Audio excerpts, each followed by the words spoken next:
لکھا ہوا ہے. ہائے ہائے اللہ اکبر. ان کے اوپر پتہ کیا لکھا ہے؟ اللہ اکبر. ان کے اوپر لکھا ہے حضرات جس کسی کو اس قسم کی حور درکار ہے وہ اللہ رحمان رحیم کی عبادت کرے. اور سنو ہم رب کی عبادت اس لیے نہیں کرتے کہ ہمیں حوریں ملیں گی. اکی لوگ نا حوراں دے پیچھے بھجے پھر دے نا او اللہ کی بات کریں حوریں ملیں گی. مکھنا ہم رب کی عبادت اس لیے نہیں کرتے کہ ہمیں حوریں ملیں گی بلکہ ہم رب کی عبادت اس لیے کرتے ہیں کہ ہمارا رب عبادت کے لائق ہے.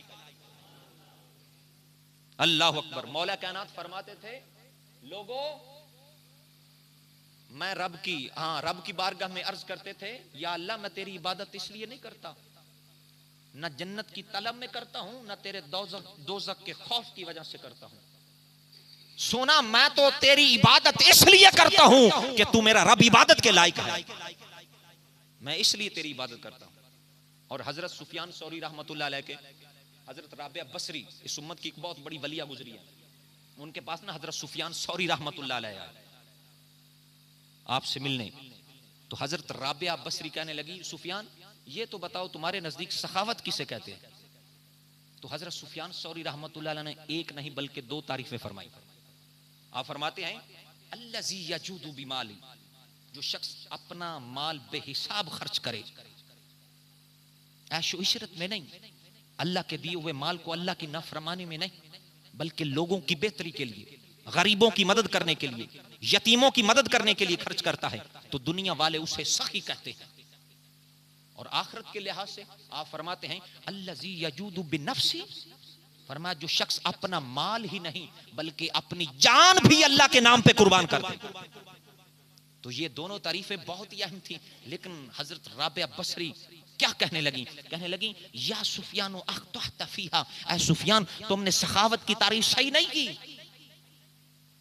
تو آپ نے فرمایا پھر سخاوت کسے تمہارے نزدیک سخاوت کسے کہتے ہیں؟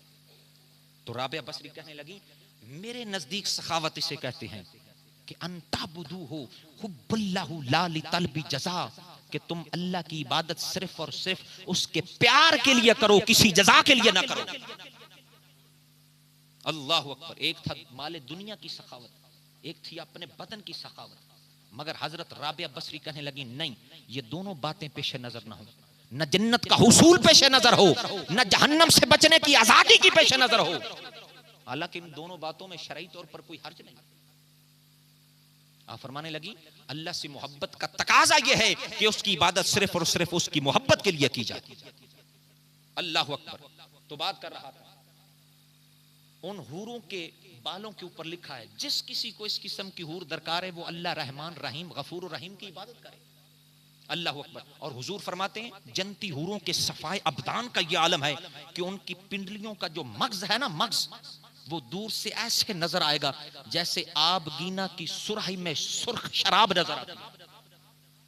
اور حضور فرماتے ہیں اگر جنتی عورتوں میں سے کسی ایک عورت کی زمین پر جھلک پڑ جائے تو حضور فرماتے ہیں زمین و آسمان کی تمام فضا روشن ہو جائے. اور ان کے خیمے موتیوں اور زبرجد کے بنے ہوئے ہیں. اللہ اکبر. اللہ اکبر.